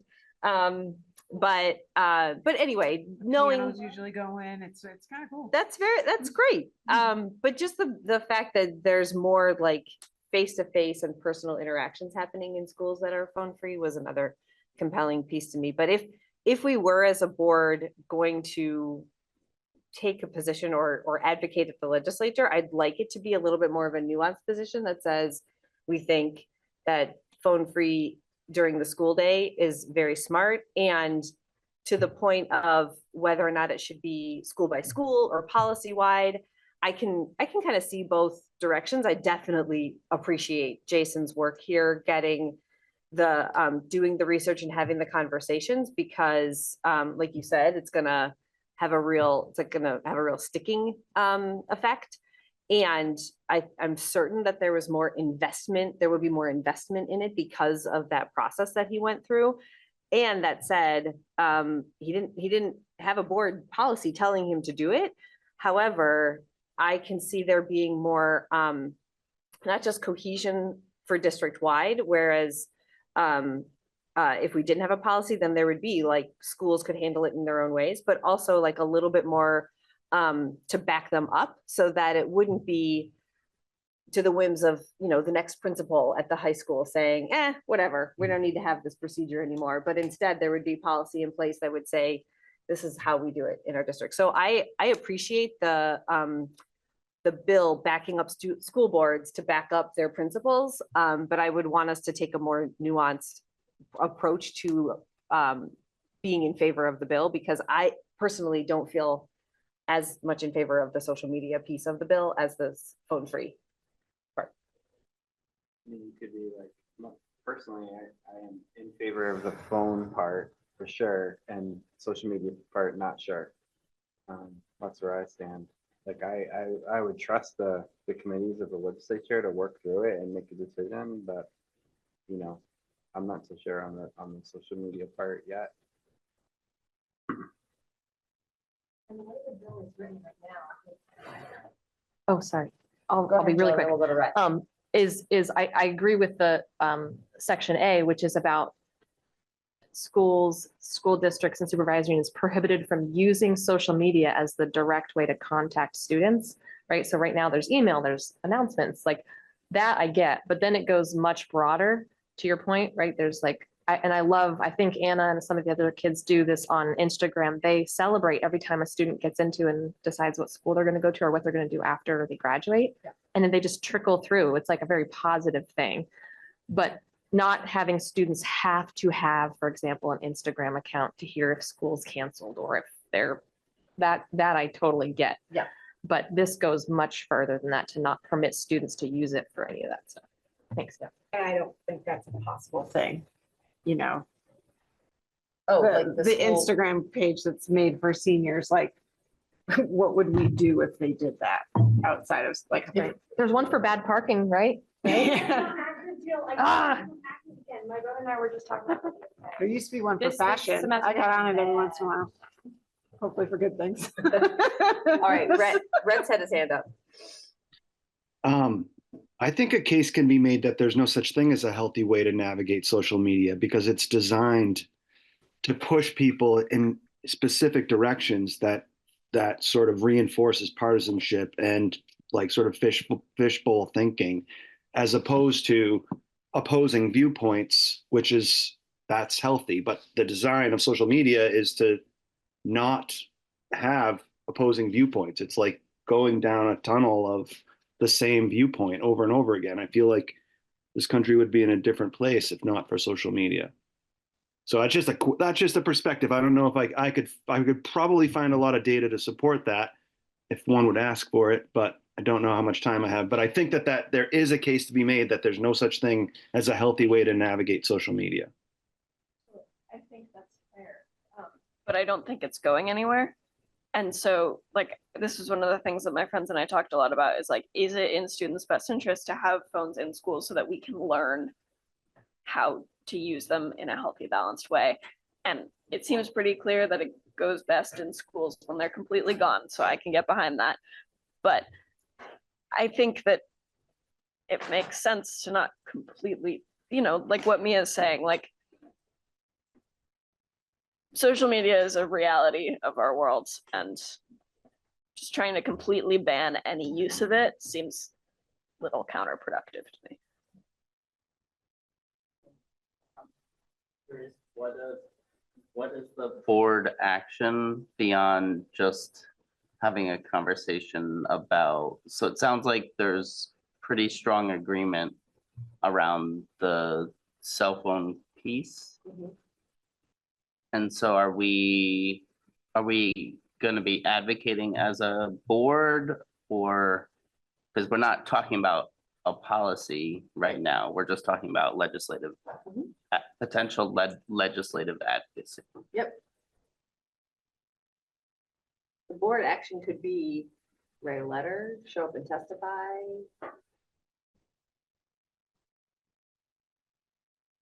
But I think there's, and certainly any board member could go and testify and say, this is what I believe. But if you were going to say, I'm saying, we as a MRPS school board have a position, then we would obviously need to have that position first.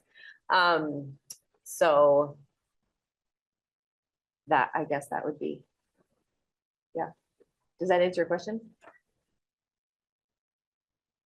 Yes.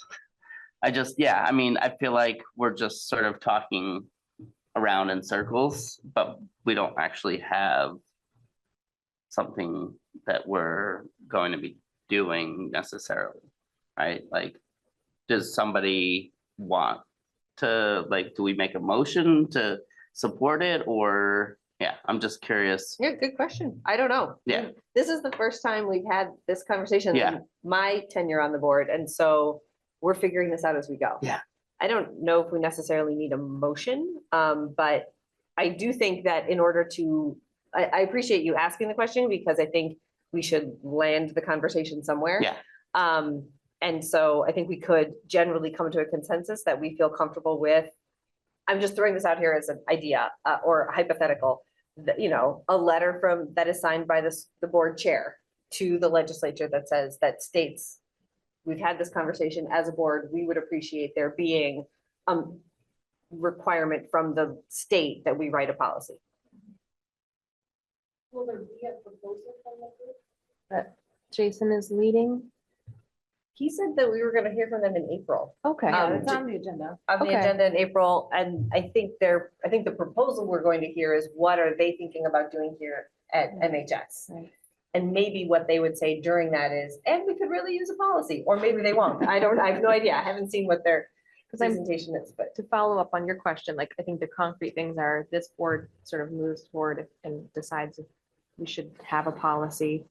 Maybe we wait to hear what our community tells us they want and talk about that. And then we have a policy kind of hanging out, and then we can wait and see what happens in the legislature. And if that doesn't go anywhere, then we sort of bring it up in earnest, because we've had a group that's done the work and brought it to us. Yeah, which I think is separate from, should we do something proactive to the legislature to say, we have a stance on this, which is the question we're answering tonight. I'm hearing from most board members that they would like to see us do that. Yeah.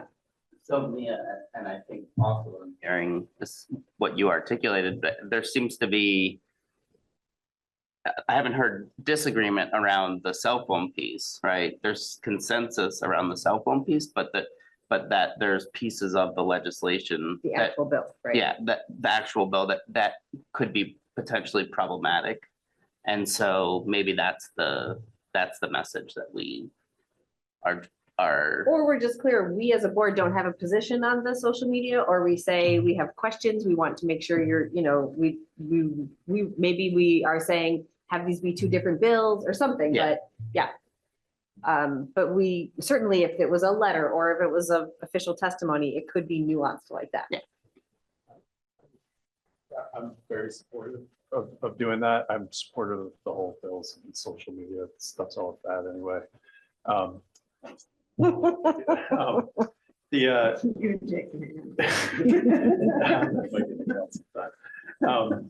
But I think actually, I think it would make sense to just keep it pretty high level. I feel like we wouldn't have a consensus view on the social media thing. So rather than kind of getting into, the nitty gritty legislating, I would be supportive of a letter coming from the chair reflecting the board's sense that the state should pass a law supporting phone-free schools or something like at a high level, because I don't think any of us knows where the conversation is going to go, and it can go in wacky directions and to a bill that none of us would support, at the end of the day. So I think just taking a position and then advocating that, I think will also help.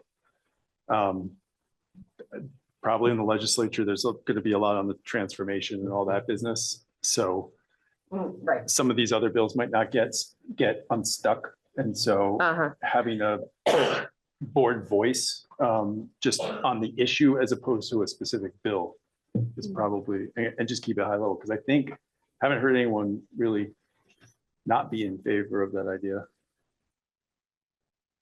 Yeah, my only worry about that is if we did that, do legislators equate that with, oh, okay, this board is in favor of H54? Well, I think then we can. Not if you don't say that. Yeah, Okay. and then they would ask, and then I Okay. think you can have Libby or Jim or someone go in and give the sort of blow by blow of the conversation, and Got it. I think Okay. the more you get specific, the more it just gets, people to pick at or disagree with. Oh, yeah, thank you. I have a question and a comment. Jill, I appreciated the part of the bill that you read, because this has been like a big thing with Matt Link and the sports teams for the longest time. Like, regardless of how many emails he sends out about like the platform you have to use to communicate to your to members of your sports team cannot be a social media source. Like, it happens anyway. And that was a big problem for me as a freshman and sophomore, because it was Snapchat and I didn't have the app. I wasn't allowed to have social media. And I do have Snapchat now. I hate it. I don't like to use it. And I had to have it for group chats. And it's like, I think that with that bill being passed, like that part I definitely agree with. But also Libby has a good point. Like, if that is passed about social media, like who's going to delete or stop the like sports Instagrams, which are like really community based. And like, if people don't want their picture taken, like that's a form that you can sign and you can't have your picture taken. And also it's just a really like community way to like be engaged with your sports team or with theater or whatever it is. And then, going back to the phone free schools thing, I think that the biggest problem with like coming into this is like the inconsistency across schools, across districts, and like across like classes, like even smaller in schools. Like, there are two teachers that I've really appreciated their approaches. Last year, it was a teacher who had like, by last name, you had a number and you put it in the phone tree. And like that teacher just had enough, like, I don't even know what like the vibe was, but like every student just did it. And like, because Go Guardian was also on for that teacher's class, like you kind of knew like you don't mess around in that class, and everyone was under that expectation.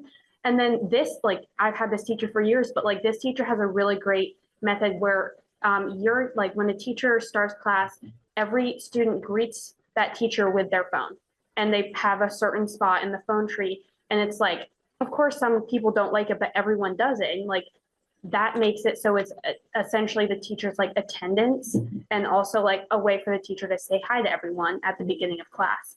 And I wish that there was more consistency, because like most of my teachers that teach only like seniors are like, guys, you're going off to college. Like, I expect that you can have the self-control to not use your phone during class. If I see it, I'll take it. Like, you're big kids now, like, come on.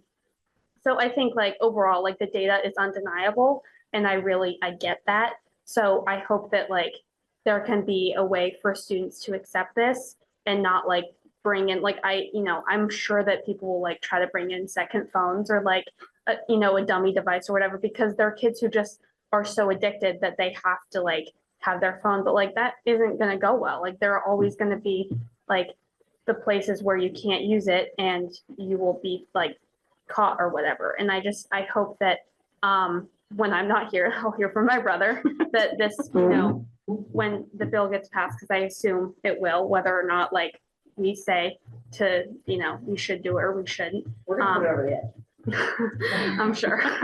I hope that it goes well and that the school district at least has a really good policy that is, goes forth in years coming. Because like my questions about, what happens if you aren't at school from 8 to 3?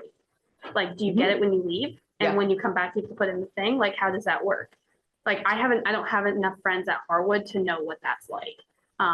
But I'd be interested to see what Jason's group gives us. And I've been reading a lot about from Orange Forum about community members' views of this too. So I'm sure we'll get more of that. On Scott and Jill's point on like what are we actually doing? The whole legislative stuff is for me like, minor.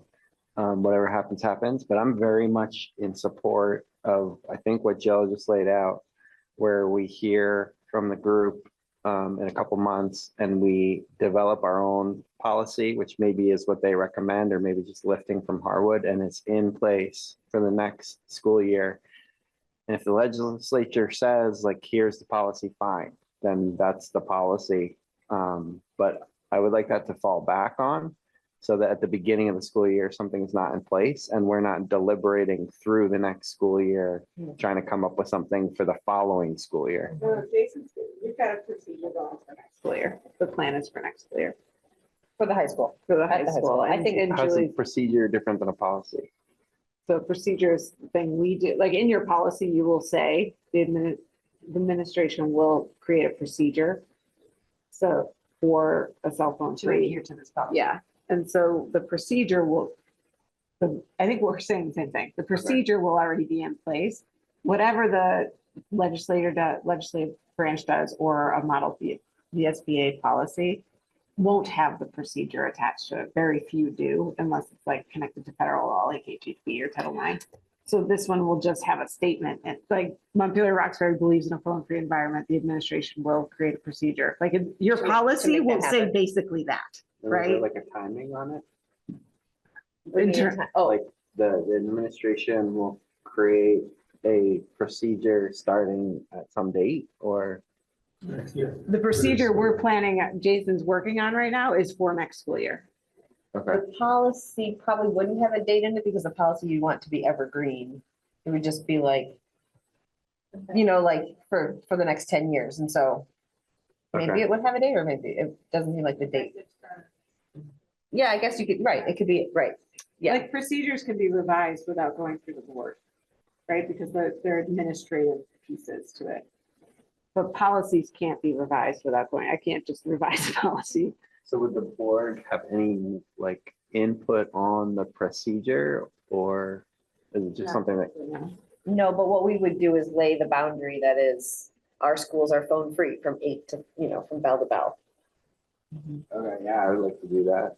That's what the policy would say, and then the administration is the one tasked with like figuring out how to make that happen. And okay, so thank you. And just to finish that thought, like let's say, for example, we set that policy and then the administration is like, great, we're gonna do phone trees, right? But then after assessing it, and Libby goes, right, Libby does a policy monitoring report the following year. She's like, not in compliance. Then they have to figure out a new procedure that will meet the policy.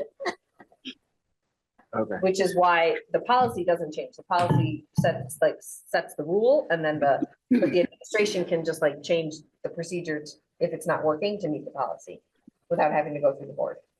Okay, I think I follow how these things complement each other. And yeah, definitely for the start of the next school year. Brett. I just want to point out that we currently have a responsible computer internet information and communication technology policy, D3.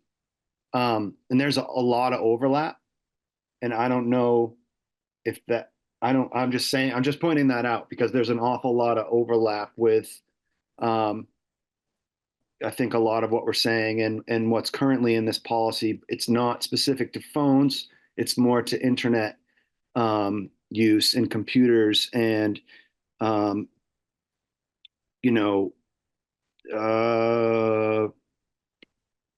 applies critical thinking is, there's a lot of language in here that speaks to a lot of what we're talking about, and that could be on the policy committees. I don't know if we would want to make adjustments to that or if not. Just looking at it.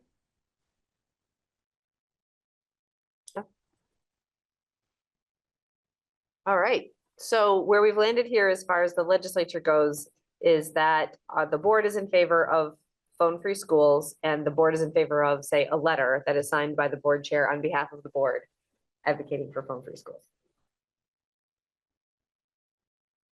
Okay. You need a motion? So that we can- I'll make that motion. Okay, why not? I thought you said you think so. hurt. Yeah. I'll second it. Okay, second it if you want. Any more discussions? That's why I did it. Okay, all those in favor?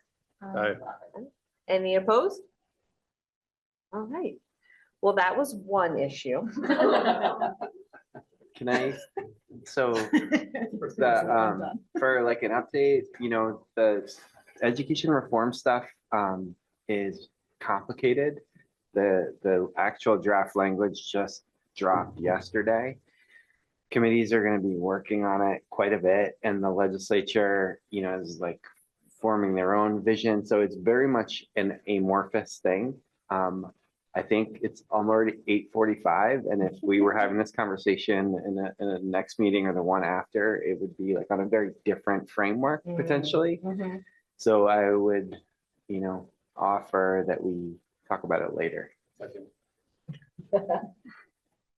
Yeah, I think that's understandable, and like I think we can put legislative activity on our agendas in future meetings. This doesn't have to be the only meeting that we talk about legislative activity. My question that I have for the board is whether or not we would want, I'm agreeing with you, Jake, but just for future thought, is whether or not we would want to take a high level position on reconfiguration or governance, or, you know, like we could, one idea could be that we as a board say at a high level, we think the state legislature needs to put in much stronger structures and guidance for if and when districts merge, for example, so that it's not done quite as piecemeal as it was done in the past. But that could be, again, we're not have to have that conversation like that, but that would, I think, would be an example of high level ways that we would advocate without getting into the complexity and complications, because I am agreeing with you. It is very complicated and changing every week. Well, at this point, right, we basically heard the governor's proposals, but haven't really seen what potential, or I guess maybe some language has dropped, right? So until we see what they're actually proposing, I don't feel like there's a lot we can like weigh in on. Any other? I think that's, yeah.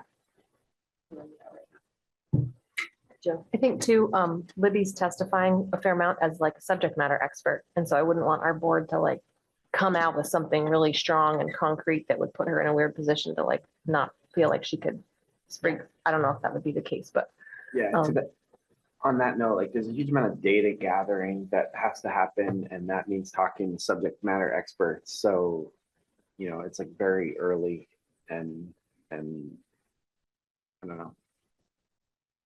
And I think that's a really good segue to one point that I wanted to make in this conversation, which is that I think there is a difference between advocating a position and providing expertise. And so I think if and when Libby gets requested for those things, appreciate you giving us those heads up. to know that they're happening and that is different than like what we're about to do, which is send a letter saying we're in favor of fund-free schools. Yeah. Any other thoughts before we close out this item on the agenda for tonight? Okay, then moving on to policy. Tim, am I teeing you up for this or Jill? Yeah, so the policy committee was pretty busy. There's three specific pieces in the policy section. And we'll start with, Tim did some research discussing with the Vermont School Boards Association about doing a policy review. Sounds like a really good idea. I'll let Tim articulate that why, and it would be a relatively inexpensive way for the board to get a really good review of all of our policies. Do you want to expound on that? The VSBA offers a service where they have model policies for all of our required and recommended policies. And they are pretty, they're on, I think, a 3-year regular schedule to make sure they're compliant with all laws and best practices and all that. And so they offer a service, it's $1,000 where they'll review all of our policies and they'll produce a memo basically comparing what we have in place to what they have in place. They're not providing legal advice, but they're sort of flagging those areas where we might want to consider an update. Having tried it for a couple of them, they're lengthy, it's complicated, it would take us a long time to do it. And if we tried to do it as non-experts in the field, I think the value's not there. So with a nice digestible sort of guide that I think would be a work plan for a future policy committee to move through the policies and consider updates. I think it's a really good idea. They indicated that they could probably get us, they don't do it during the session because they're really busy there. But if if we're authorized to go forward with this, I think we can get on their dance card for the summer. It's kind of like they've done, I think they have legal resources that go into crafting their model policies. So they're not giving us legal advice on our policy specifically. They're going to be very careful not to do that. But by flagging where we're different from their policy, I think we can kind of then figure out, okay, well, we're not consistent with one that's been deemed to be legal, then we can say, is this not important or an important variance for our own specific needs? And if we have a legal question, we can obviously engage a lawyer, but I think it's more like a roadmap that says, at least this is where you're not consistent with the model, and doesn't mean we have to do anything. There could be a very good reason. It could be working for us, but at least it kind of raises the flag and gives us a kind of framework for how to go about reviewing our policies and making sure they're up to date. Is this a ongoing, like $1,000 a year? It's a one. I mean, we might do it in 5 years or something. But it's just a one-time review. They give us a report, then we can decide what to do with it. Yeah, as I understand it, the 2 reports, one for our required policy and one for our recommended policy. Yeah, I move that we approve the $1,000 for the VSBA policy review. A second. Any more discussion? I just wanted to add, I think, not to put you on the spot, but of course it's a school board meeting, that we have funds that are allocated to the board, that we have, I don't want to say plenty, but we have money allocated to the board for this sort of thing. So it would not be taken out of the budget outside of school board line item. It seems like money well spent. All right, all those in favor? Aye. Aye. Aye. Any opposed?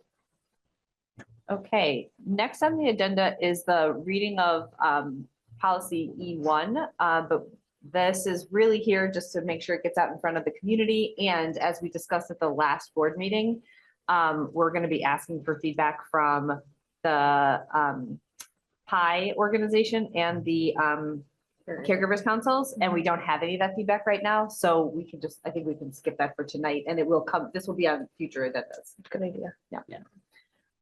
Okay, so then we have the potential board action to remove policy CM 100 in district elementary student transfer. Jill? Yeah, and that it's essentially obsolete. So we don't necessarily have to remove it, but it's basically when you have more than one school building that has the same grade. So now that Roxbury Village School is not in our district, we have one school for those grades. We don't have to have a policy for in-district elementary student transfer because there wouldn't be anywhere for them to transfer. So it's just an obsolete policy that we would remove.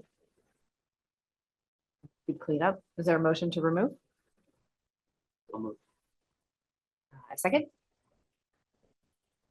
Any more discussion? All those in favor? Aye. Any opposed? Okay. So then our last item on the agenda is policy monitoring. And the two policies we're monitoring today are C11, student freedom of expression in school-sponsored media, and C14, section 504 and ADA grievance protocol. Is there anyone who wants to move approval of those monitoring reports? I move we approve the policy monitoring reports. Is there a second? I'll second. Okay. Any discussion, or does anybody want to, discuss either or both?